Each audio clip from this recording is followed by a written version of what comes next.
Ms. Chua Jia-ying. Thank you, Mr. Speaker, sir. I would like to ask the Shadow Minister of Education, what is the rationale behind the minimum percentage of university places reserved for local students? What are the possible trade-offs? And what plans will there be to minimize those trade-offs? Thank you, Mr. Speaker, sir. Shadow Minister for Education. Mr. Speaker, sir. Answering the clarifications brought up by MP of Nee Soon is Ms. Chua Jia-ying. The local universities has two ultimate goals to achieve. One is to provide excellent quality of education, molding Singapore to become an international education hub. But more importantly, is to ensure a more educated general public of Singapore by raising the average literacy levels and employment rates of Singapore. The question that the MP posed is a testament that some of us have failed to recognize the very mission of MOE, and that is to educate Singaporeans. By reserving more places for local students, more Singapore students can actually benefit from the top tier and top quality education that the universities are providing at a very affordable rate, which is subsidized. This will in turn lead to a larger group of Singaporeans being more educated and equipped with the skills perceived valuable to employers. As a result, we will move towards a more knowledge-based economy with larger pool of skilled workers, thereby attracting the foreign direct investments. Of course, when there's decisions made, there are bound to be trade-offs. For instance, universities will have a cut in revenue as there are less foreign students to foot higher tuition fees. But do note that PRs, permanent residents, are paying only a fifth more, and foreign students are paying less than double in tuition fees. By raising the places reserved for Singaporeans, it will not make a significant difference to the university fundings, such that it will affect the quality of education in universities. And the million-dollar question is it worth to increase the government expenditure on education in order to increase the availability of high-quality education to all Singaporeans and create a skilled workforce? To that question, I say a definite yes. And of course, a skilled work to plans of mitigating the trade-offs, a skilled workforce will attract more foreign direct investment into the country. With higher employment rates and influx of long-term investments, the increased income tax revenues can definitely top up the lack of fundings from the decrease in foreign students. Thank you. Thank you, Shadow Minister for Education. Ms. Lee Miao Jian.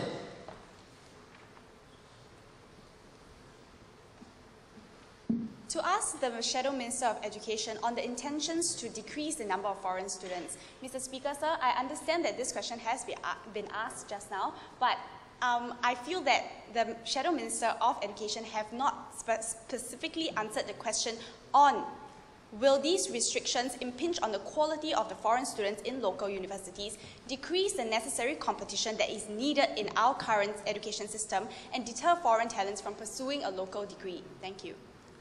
Shadow Minister of Education. Since the question has already been asked, just keep your clarification short for the benefit of the session.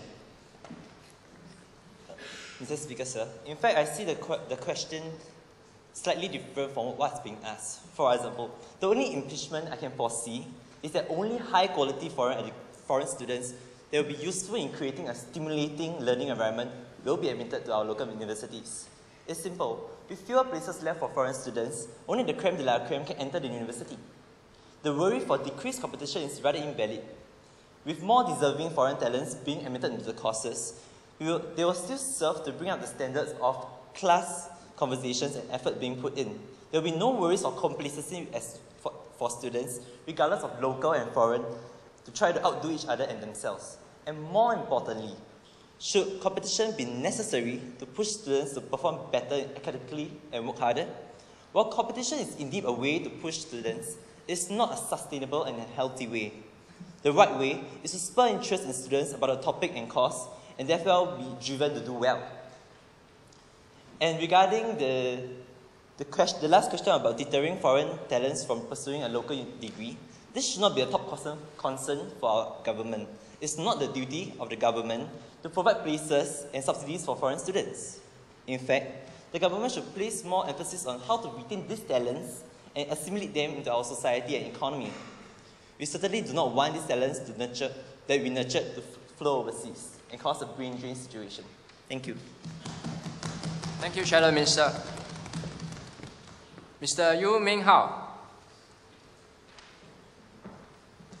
Mr. Speaker, sir, may I speak in Mandarin? You will have to accompany it with a corresponding English translation. Do keep your Chinese speech short, though, for the benefit of our non-Chinese speakers. Thank Yes, you. Mr. Speaker, thank you. 议长先生、部长先生和在座的各位议员们，我想请问国家发展局部长先生，我想请问，将两个隔鸾不同的家庭放进一个只有60米尺的3房制主屋，是否会让这主屋过于拥挤，而增加摩擦的可能性？在此，监屋局是否能够为这些贫困的家庭提供更多3房制主屋呢？再来，也有许多因素导致这些家庭需要申请租政府主屋。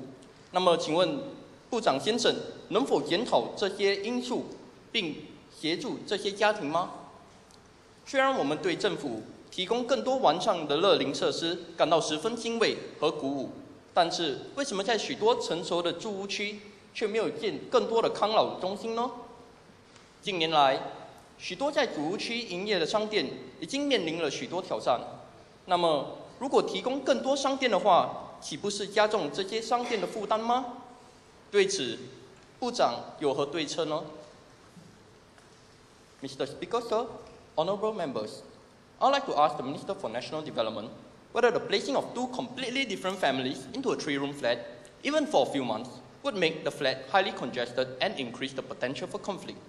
Now, if it is possible to provide more 3-room flats for each family instead. Now, underlying all this issue is the fact that many of them has reduced mobility, for instance. Now, could the Minister then review the certain factors that lead to their reduced mobility and provide the necessary assistance? And further, while we are encouraged by the government's effort to make more facilities elderly friendly, but we are puzzled by the fact that there's no mention of any plans to build more elderly rehabilitation centres in matured estates, such as my constituency of Chengshan. Now, would the introduction of spaces at void decks worsen the entrepreneurial ability of heartland retail outlets, which have already disappeared due to several factors such as the lack of successors and increased competition? Now, given this, what is the ministry approach to tackle this issue? Thank you. Minister for National Development.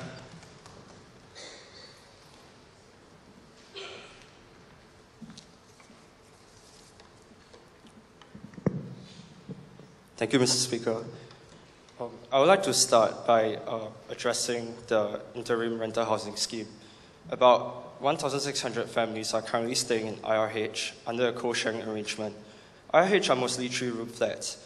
If the two families are big in numbers, it is possible to allocate them to the larger flats instead of the 3-room ones.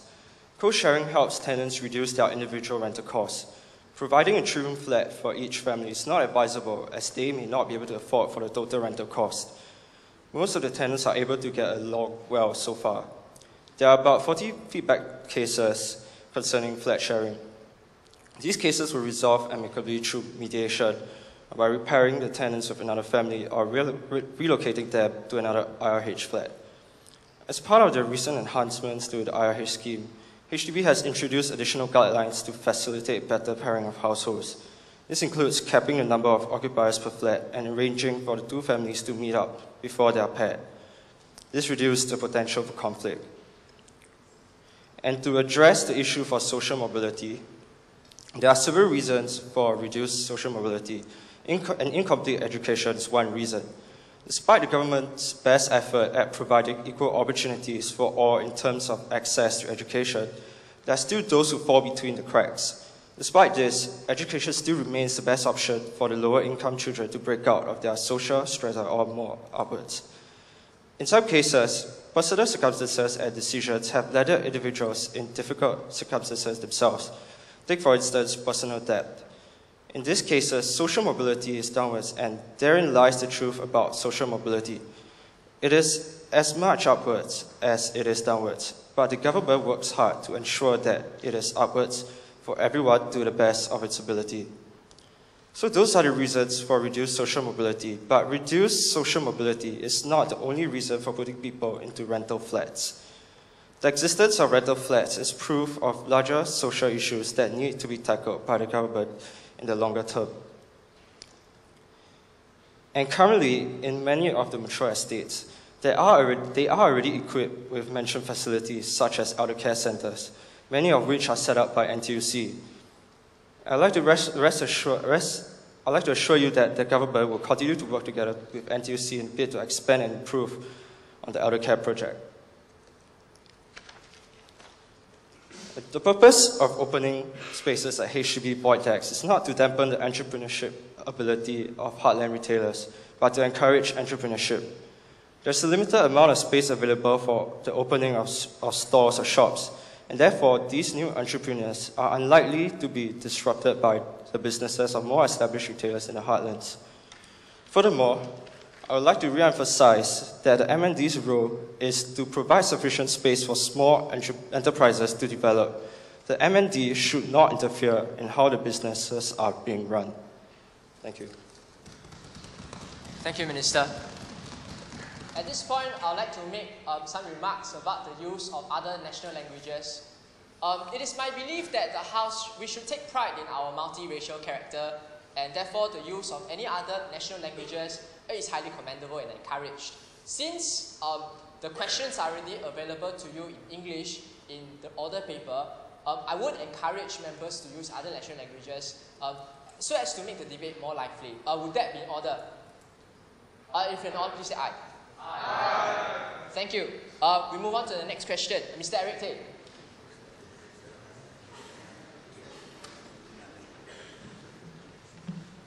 Thank you, Mr. Speaker, sir. I would like to ask the Minister of Transport why the government is constantly paying for the infrastructure improvement for public transport and yet allow them to be operated by private companies such as SMRT and SBS to earn a profit to be given that gives dividends to the shareholders. Wouldn't that be unfair to consumers who have to pay for both the transport fees as well as the infrastructure costs indirectly through taxes? Thank you. Minister for Transport.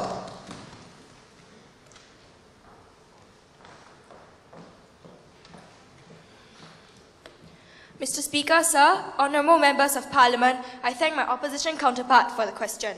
First and foremost, we must properly define infrastructure. It refers to physical and organizational structures that are necessary for the operation of a society, such as road and rail networks. Naturally, this means that it is part and parcel of the government's incumbencies to make sure that such infrastructures are available for our citizens. This elucidates why the LTA is intimately involved in the construction of an improvement of such infrastructure in Singapore, and why we seek to constantly improve infrastructure, as it is the duty of the government to ensure that Singapore is sufficiently networked to maximize accessibility.